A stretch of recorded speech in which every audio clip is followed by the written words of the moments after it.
پھر وہ خواب آیا. پتہ نہیں کیا ہے وہ خواب جو بچپن سے آ رہا ہے. میں ہر روز پسینے سے لت پت اٹھا کرتی تھی. مجھے اس خواب سے اتنا ڈر لگتا تھا کہ میں پوری کی پوری کانپ اٹھتی تھی. ایسا لگتا تھا کہ کہیں اکیلے پھنسی ہوئی ہوں. آنکھ کھلتے ہی سارا ڈر ختم ہو جاتا تھا اور وہی روٹین شروع ہو جاتی تھی جو مجھے بالکل پسند نہیں تھی. صبح جلدی اٹھو، باتھ روم جاؤ اور یونیورسٹی کے لیے تیار ہو جاؤ، مگر سب سے پہلے چھپ کر سٹا مارو. میں نے روشن دان میں ایک پیکٹ چھپا کے رکھا تھا تاکہ اسے کوئی دیکھ نہ پائے.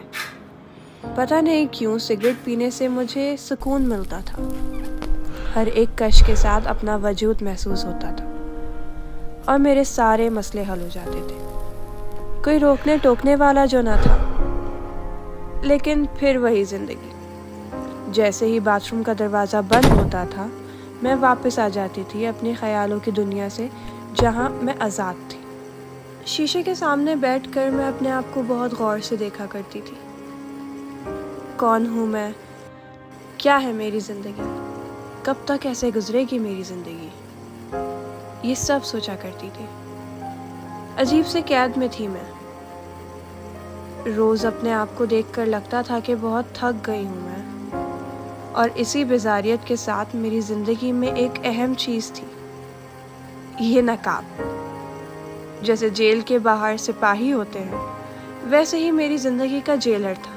ایک وردی سی لگتی تھی، جیسے ننجا ٹرٹل نہیں ہوا کرتے تھے، بالکل ویسے ہی. باہر نکلتے ہی سب بھائیوں کو سلام کرو، نظر نیچی رکھو، ناشتہ تو کر کے جاؤ، اور جلد سے جلد اس جیل سے بھاگو. یونیورسٹی انٹر ہوتے ہی میری سپیڈ بڑھ جاتی تھی. میں سب سے پہلے باتھ روم کی طرف بھاگتی تھی کہ گھر سے نکلنے کے بعد ایک قیدی فجر اب آزاد ہو چکی ہے. May I present you to the hottest, the chick, the beautiful girl in the world. میرا کانفیڈنس 100 ٹائمز زیادہ ہو جاتا تھا ان ماڈرن کپڑوں میں. میں ایسی جگہ بیٹھتی تھی جہاں سب صرف مجھے ہی دیکھیں. سیلفیز لینے کا مجھے بہت شوق تھا، بٹ تنہا تھی. کوئی زیادہ ٹائم کے لیے میرے ساتھ ہوتا ہی نہیں تھا. میں بہت لیفٹ اوور فیل کرا کرتی تھی. بٹ جیسے ہی یونیورسٹی کے 6 گھنٹے ختم ہوتے تھے واپس اپنے جیل کا یونیفارم پہن کر گھر کی طرف روانہ ہو جاتی تھی. وہ رات میرے لیے بہت مشکل تھی. میں جیسے ہی گھر آئی میں نے خیال ہی نہیں کیا کہ میں لنچ اتارنا بھول گئی ہوں، لیکن میری ماں نے دیکھ لیا. اس رات میں بہت روئی. کب تک میں اس قید میں بند رہوں گی؟ میری فیلنگز کا کسی کو خیال ہی نہیں تھا. اس سوسائٹی میں فٹ ہونا چاہتی تھی میں، لیکن نہیں. یہاں تو سب کو بس شور مچانا آتا تھا. کبھی فجر نے یہ کر دیا تو کبھی فجر نے وہ کر دیا. کبھی کبھار تو اپنی بے بسی پہ بہت ہنسی بھی آتی تھی کہ میری زندگی کا مقصد ہی شاید یہی ہے کہ یہ سب میں برداشت کروں.